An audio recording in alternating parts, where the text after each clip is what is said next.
2004 की है, जनवरी की है, आज से 20 साल पहले की है। और मुख्तार अंसारी का जो भय का साम्राज्य था वो चरम पे था, और सरकार द्वारा जब समर्थन ऐसे माफियाओं को हो जाए तो आप समझ सकते हैं। मैंने अभी आपसे कहा कि वो खुली जीप में मऊ दंगों में घूमता था, जहाँ कर्फ्यू लगा है, किसी की हिम्मत नहीं हुई उसके प्रति कुछ बोल दे, कार्रवाई की तो छोड़ दीजिए।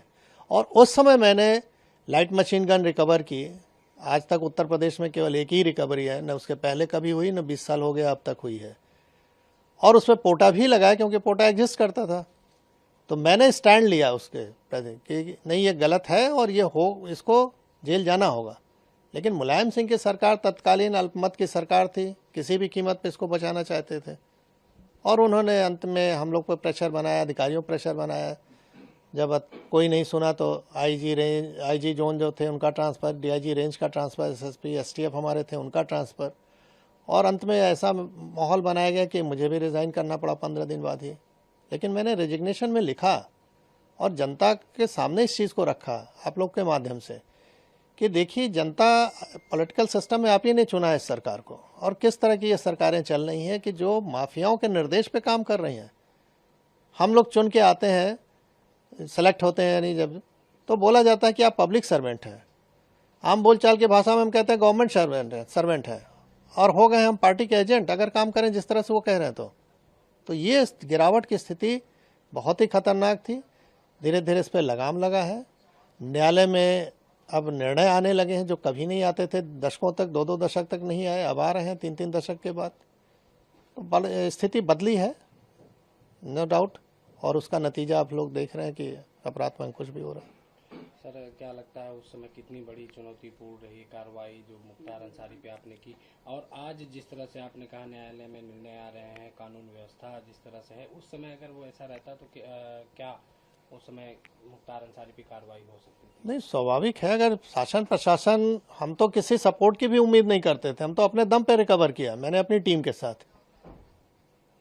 तो हमको सपोर्ट की जरूरत नहीं है, हमको तो हम ड्यूटी है मेरी, हमको ये मेहरबानी नहीं कर रहे थे किसी पे।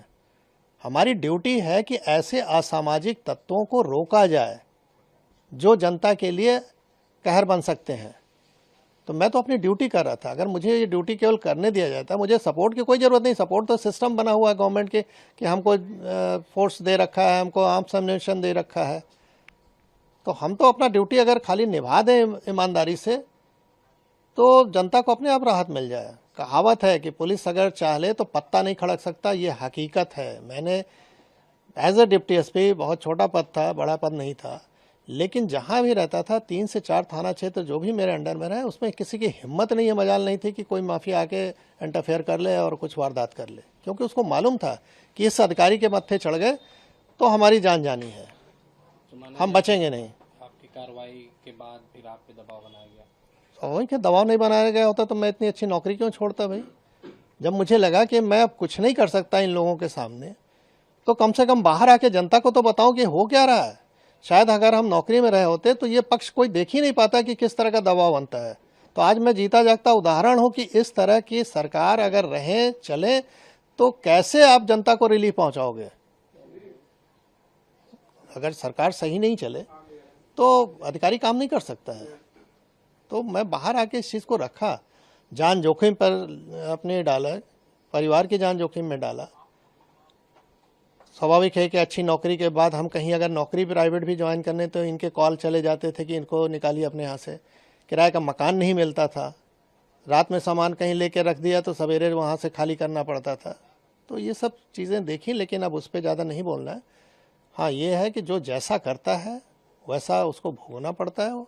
ऊपर वाले के यहाँ देर है अंधेर नहीं है। 20 साल का समय लगा, लेकिन वो अपनी मौत मरा। जो डर दूसरों पे कायम किया था वो डर उस पर हावी हो गया और अंत में हार्ट अटैक से उसकी मृत्यु हुई।